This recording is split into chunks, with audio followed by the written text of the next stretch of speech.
Tant de polémiques et surtout dans de menaces. Je suis le 6e pilier de l'islam. C'est Tariq Ramadan que l'on y voit avec un sexe de taille démesurée. D'abord une question simple à tous les deux. Ça vous fait rire ou alors vous dites ils se mettent vraiment en danger en faisant une telle une, Olivier Rançon? Ah non, moi ça me fait rire bien évidemment et je vois pas ce qu'il y a d'offense. Je trouve qu'en ce moment, suite à les offenses, les soi-disant offenses aux prophètes qui n'en sont pas, maintenant on doit rendre aussi Tariq Ramadan aussi précieux et aussi sacré que le prophète. Je trouve que c'est un abus. Jean-Pierre Baume? Moi ça me fait pas beaucoup rire, ça me fait pas vraiment rire. Si je dis dire spontanément ma réaction à ce dessin, ça me fait pas rire particulièrement, mais ça veut pas dire que je suis contre la publication ou contre le droit de Charlie Hebdo à publier ce genre de caricature ou de dessin. Ce qui est terrible, c'est cette phrase de Riz ce matin sur l'antenne d'Europe 1, appeler au meurtre, c'est banalisé. N'est-ce pas là un terrible constat et peut-être une victoire d'ailleurs pour ceux qui voulaient faire peur? On a l'impression que dans l'inconscient collectif, c'est devenu normal qu'on puisse se faire tuer simplement pour avoir fait un dessin. Olivier Rançon. Le reconnaître, dire que ça s'est banalisé, je trouve que c'est là qu'est le racisme. Ça veut dire qu'on considère que les musulmans n'ont toujours pas d'humour, ne sont pas capables de rire. Or, ceux qui menacent Charlie Hebdo et ceux qui l'avaient fait précédemment, ce sont des gens qui ne sont pas représentatifs de l'islam, on l'a assez dit. Ce sont des gens qui n'expriment qu'une colère brusque et fruste et ils ne sont pas crédibles. Donc, si ça s'est banalisé, c'est au pouvoir public d'agir et à l'éducation nationale de faire son boulot sur ce genre de choses. Quand vous dites au pouvoir public, ils peuvent faire quoi aujourd'hui?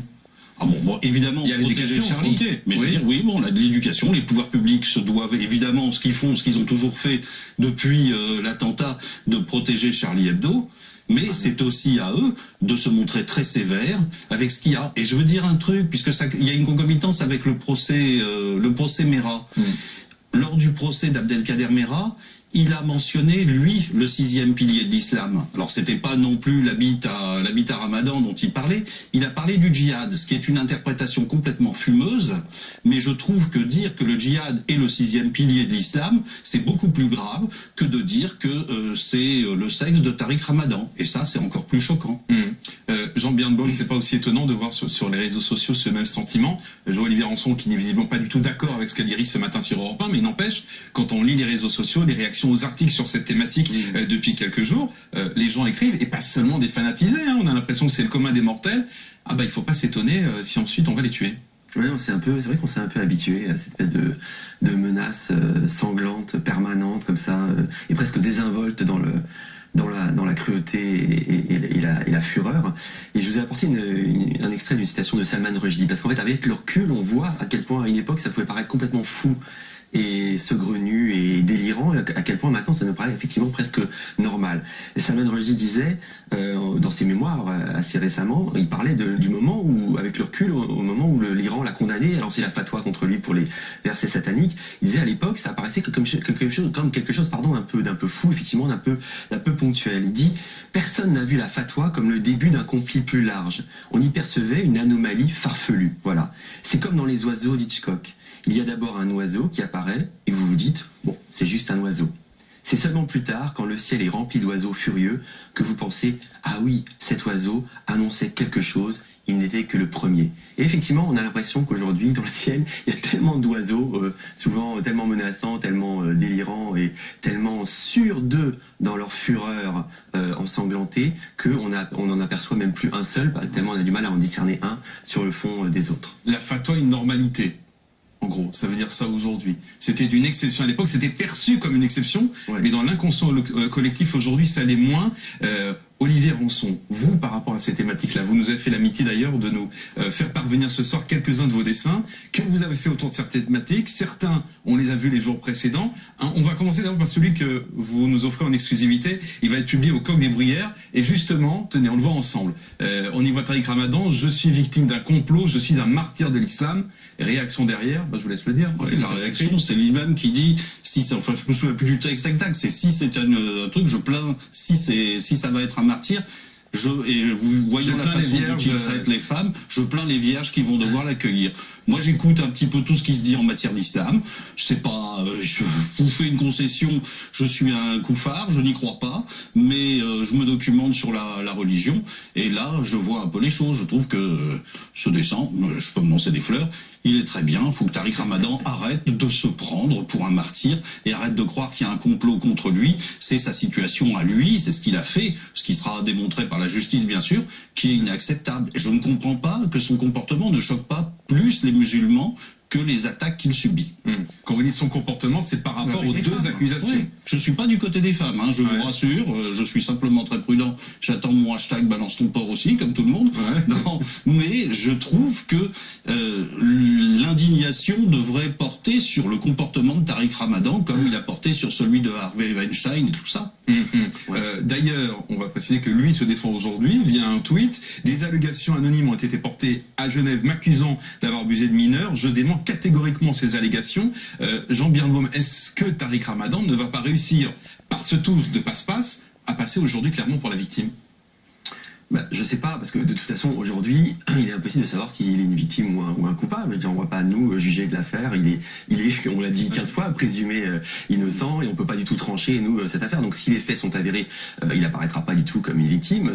On voit tous ces soutiens qui parlent déjà d'un complotonniste, etc. Alors, etc. Ça, c'est autre chose. Vous le relevez également dans un tweet, oui. Voilà, mais ça, c'est autre chose. C'est-à-dire qu'en fait, on est incapable de dire sur le fond ce qu'a fait ou pas fait Tariq Ramadan. On n'en sait rien, et il faut lui accorder donc le droit à la présomption d'innocence. Ce qui est incroyable et subjugant, c'est effectivement la réaction que les témoignages des femmes qui l'accusent a suscité. C'est notamment cette espèce de grand fantasme d'un complottionniste qui serait derrière ces accusations, et qui en fait est très profond et très intéressant, très édifiant, parce que si on a un peu de mémoire, on se souvient que bien souvent, à nouveau, c'est très triste pour un certain monde arabo-musulman, mais qui n'est pas du tout dans sa globalité. Beaucoup de musulmans sont en guerre quelque part contre ce genre de fantasme et de délire complotiste, mais il y a toute une partie du monde arabo-musulman qui est là-dedans, et régulièrement sur la question sexuelle. Si on se souvient par exemple du cas de ces homosexuels égyptiens qui avaient été raflés par la police égyptienne et enfermés dans une cage, vous vous souvenez que la police égyptienne les avait fait poser avec des casques de Tsahal, enfin ils avaient fait des espèces de montage, et ils les avaient accusés, alors ça fait rigoler, mais en fait c'était très grave, ils les avaient accusés de répandre le sida au service du Mossad, sur les ordres du Mossad. Et de la même manière, un peu plus tard, il y avait eu, vous vous en souvenez, en Libye, un procès retentissant contre des infirmières bulgares qui avaient été aussi accusées d'avoir inoculé le sida volontairement, et on les avait torturées là-bas en Libye jusqu'à ce qu'elles avouent que, évidemment, sous la torture on avoue beaucoup de choses, qu'elles étaient payées par le Mossad pour répandre le sida. Donc ce qui fait que, à travers cette affaire Tariq Ramadan, dont on peut absolument pas juger du fond des accusations, etc., pas du tout, mais on voit bien que les réactions qu'il suscite sont le miroir, une fois de plus, d'une espèce de délire qui veut que, forcément, dans une certaine ère régionale qui a du mal avec l'esprit critique, avec l'esprit critique vis-à-vis de soi-même, etc., forcément, s'il y a des accusations de ce type, et notamment sexuelles, eh bien ça vient des autres, d'un complot. Et le grand autre, c'est souvent, dans ces cas-là, Israël. Ce qui fait que l'enfer sexuel, c'est toujours les autres. Comme disait Sartre, l'enfer, c'est les autres. L'enfer sexuel, dans un certain monde arabo-musulman, c'est toujours les autres, et c'est toujours le grand Satan israélien. Mais il faut saluer le fait que beaucoup de musulmans sont conscients de ça. Et dans cette ère-là, c'est eux qui se battent avec le plus de force et le plus de courage pour essayer de réintroduire et le droit à la caricature, et le droit à l'ironie, et le droit à l'autocritique, et pour dire que quand il y a des accusations et quand il y a des choses graves comme ça qui sont faites, c'est pas forcément un complot de qui vous savez. Olivier Rançon, je voudrais que pendant que vous parliez, on montre les autres dessins que vous nous avez fait parvenir. La question, on doit vous la poser beaucoup récemment, mais est-ce que vous posez ces questions avant de faire des dessins sur le sujet? Est-ce que vous recevez des menaces, par exemple, comme le site Jean Birnbaum, d'être un membre du complotionniste? Ah, mais je serais très honoré d'être un membre du complotionniste, moi, parce que ça me permettrait de monter plus haut dans mon journal, d'être augmenté et d'avoir plus de notoriété. Non, je ne suis pas, je fais les choses à titre personnel, mais je voulais reprendre un autre exemple qui avait été donné. Et ça, c'est quand il y avait eu les caricatures, la réaction de l'Iran, ça avait été de faire, puisqu'on attaque le prophète, un concours de caricatures sur la Shoah, qui était pas de l'humour, mais qui était là de l'attaque. C'est comme ça qu'ils percevaient. Mais encore une fois, les caricatures, c'était des Danois qui les avaient faites sur la demande de d'un rédacteur en chef, et c'était forcément à nouveau le juif qui était derrière. Donc en tout, il y a un problème chez les musulmans intégristes, et c'est ceux qui envoient des menaces. C'est pas seulement leur sexualité, c'est leur problème aussi avec les juifs. C'est effectivement, comme disait Jean,